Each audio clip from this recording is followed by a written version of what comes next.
Hey there, you looking kinda cute. Please consider subscribing. Let's have some fun. Story brought to you by Kristen Kitty. It was the middle of summer vacation, and John Edwards and his friends, Chris, Brad, and Robert, were bored. It was a hot day in July at midday. There was simply nothing to do. All of the new movies had been watched, the parks frequented, and the new video games played. The boys, being young teens, had no access to a car, so they were stuck with nothing to do. "Let's go mess with Mr. Crabtree again," suggested Brad. "Too boring. Besides, that old guy said that the next time we come on his property, he would make us pay," replied Robert. "What is there to do there anyway?" asked John. "It's so boring stealing gnomes from people's front yards. Let's find something else to do." Just as he was finishing his sentence, his 12-year old sister, Margaret, walked in the door. She walked directly into the kitchen to grab something to eat. "Figures," said Chris. "Your sister is getting fatter." John yelled, "Didn't you just eat lunch like an hour ago?" The reply came from the kitchen. "Leave me alone. I'm not having a good day." The boys, as if on cue, all got up from the living room furniture they had been lounging on and walked into the kitchen.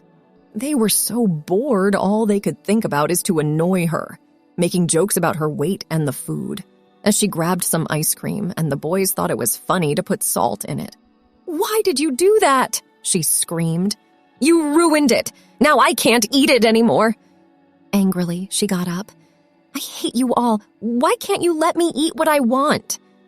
As she walked away, she silently mumbled, "Just you wait." All the boys could do was laugh. Annoying a little sister was the least boring thing they did in ages. But was it worth it? They all went back into the living room and sat down to watch TV for a while. After about an hour, Chris got up. "I think I will go home and grab my Joker movie so we can watch it here, okay?" He got a resounding okay from the rest of the group. As his hand reached up to turn the doorknob, he heard Margaret say, "Stop right there." He had no intention of listening to her, but he stopped. "Turn around," she said sternly. He turned around. He noticed she was holding a large, moon-shaped golden medallion which was glowing, giving off a soft red light. "Everybody in front of me now!" she screamed into the adjacent living room. The other 3 boys quickly walked to where Chris was standing and stopped, turning to face Margaret. "What the—" Brad started.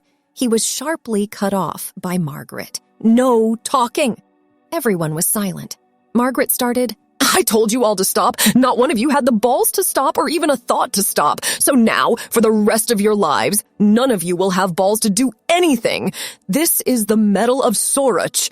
Grandma gave it to me when she died. It gives me complete power over whoever I choose to have power over. It also gives me some magical powers that are more powerful than you could imagine. I am going to get back at all of you. You won't ever even remember this discussion. After I'm done talking to you, you will all go back to whatever you were doing before I called you here, and you will finish your days normally. The real fun begins tomorrow. Do you all understand?" The boys nodded in unison. Margaret spent the next hour giving each boy specific instructions, accompanied by a magic spell designed to go along with the instructions. Soon, all of the boys parted and went back to the living room, with the exception of Chris, who went home to get the Joker. Margaret simply walked back into her room, thinking, the next few days will be fun, I'd better get some rest. The next morning, Brad woke up and got out of bed. He showered and went about his normal activities. After he was dressed, he left to go to John's house. They were all going to go to the baseball game that afternoon. As he was walking, he noticed a tightness in his stomach. The tightness intensified into pain as he stopped and sat down on the curbside. Soon, it subsided, and he hurried towards John's. He soon ran upon Chris, who for some reason was wearing a pair of girls' open-toed sandals. Brad looked down and noticed that Chris's toenails were also painted red. He began to ask Chris about it, but all that came from his mouth was, "Where did you get those shoes? They're cute." Chris replied, "Oh, I've had them for a while, thanks." Both boys gave each other horrified looks and continued towards John's house. They soon encountered Robbie, who had shopping bags in his hands. "Wait up, I just bought some great outfits at the mall. I'm going to change at John's." The other boys waited, and the group arrived at John's doorstep a few minutes later. When they got there, John answered the door. He was wearing makeup. The boys all looked at him but said nothing. Robbie went into the bathroom to change, and the boys all just sat and looked at each other in wonder. Soon Robbie emerged, wearing a short black skirt that flared out to his mid-thighs, a pair of gray tights, a tight gray tank top which enabled bra straps to show, and a pair of black platform sandals. He also had a ribbon tied around his now longer blonde hair. "Wow, that's cute. You look hot," said John. The other boys just watched, and soon wished they were in John or Robbie's place. Soon the boys were at each other. Just then Margaret walked into the room. All of the activities stopped.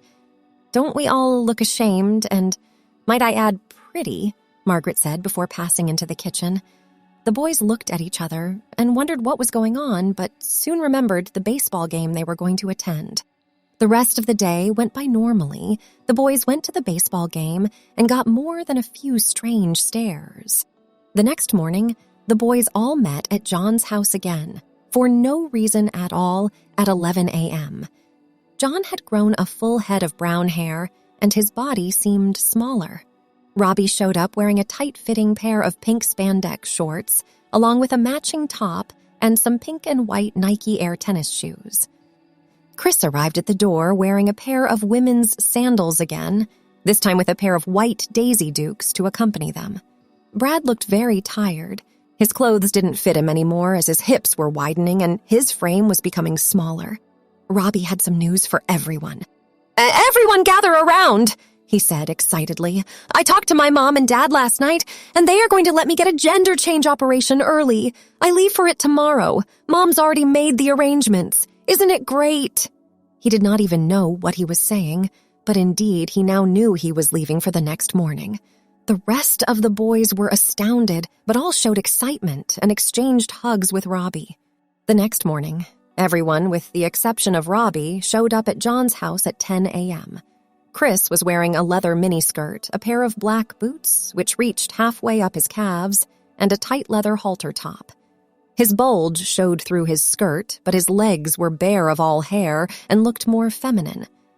John answered the door wearing a generously filled sports bra and some sweatpants. Brad showed up wearing his normal clothes, none of which seemed to fit him anymore. He was walking uncomfortably, and sure enough, had hair growing down to his shoulders to accompany his new shape. As the boys gathered, they sat in the living room. They were all horrified and were unable to talk about what was happening. John simply stated, "I wish I didn't have to worry about my figure so much. Do you know what I mean?" At which point, John changed before the other boys' eyes. He grew somewhat smaller in height, and his hair shortened to just below his ears. He then watched in horror as his sports bra reshaped itself into a t-shirt and his sweatpants grew a couple of sizes too large. He felt his manhood changing along with his entire body. When he was finished, a plump teenage girl sat in his place. "That's better," he said, screaming inside. "I don't know, Jenny. I sort of like keeping my figure. I just wish I could fill out my clothes more," said Chris. Immediately after saying this, his chest began to hurt, burning with pain.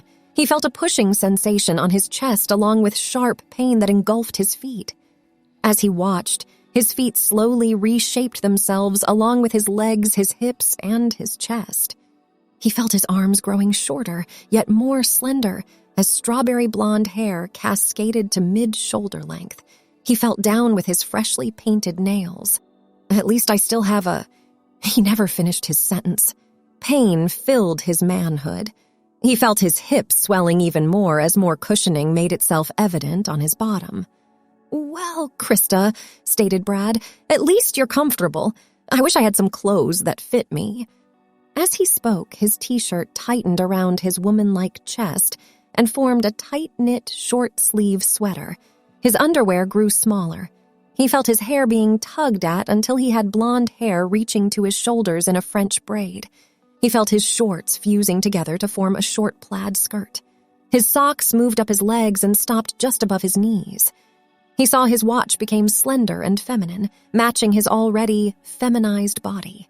He felt his tennis shoes shifting and looked just in time to see a pair of multi-strapped high-heeled shoes form on his body. He then felt a cold wind blowing on him. Through this, the changes which were to make him fully female occurred. Brad felt his bust expanding and his waist drawing in. Soon, the wind subsided and he could breathe again. Suddenly, Margaret stepped into the room from the kitchen where she had been watching with complete joy. "Krista, Brenda, Jenny, are you happy?" She snapped her fingers. The 3 teenage girls woke as if from a haze. "We'll get you. What did you do to us? Change us back," yelled Jenny. Margaret snapped her fingers again. All was quiet. "Be nice, girls. You are going to be going through a lot within the next few weeks, Jenny. You're expecting your period, but it won't be coming. It seems you will have gotten pregnant by the end of the day. Krista, you will be expecting your period soon. But I'm not telling you when. You better be ready. That's where your girlfriend Robin got lucky. She won't have to worry about that. You will be seeing her by the end of the summer. She will wake up right before her surgery and wonder what is going on, but it will be too late for her to speak. She will learn to live, especially with the support of wonderful friends like yourselves. You all, by the way, will know what it is like to be a real and experienced girl by the end of the day." With that, she turned and left the room. The girls all looked at each other. Brenda began to speak, but whatever she was thinking soon gave way to another thought. "We had better hurry to the mall. I hear there is a sale at Miller's. We also can't let any of the good-looking guys get away." The rest of the group looked in shock, then agreed. The trio of girls walked out the door, each thinking only about shopping and guys, with their former selves screaming inside. Soon, though, their former selves would get used to their new lives and they would all grow to enjoy it. Thanks for watching.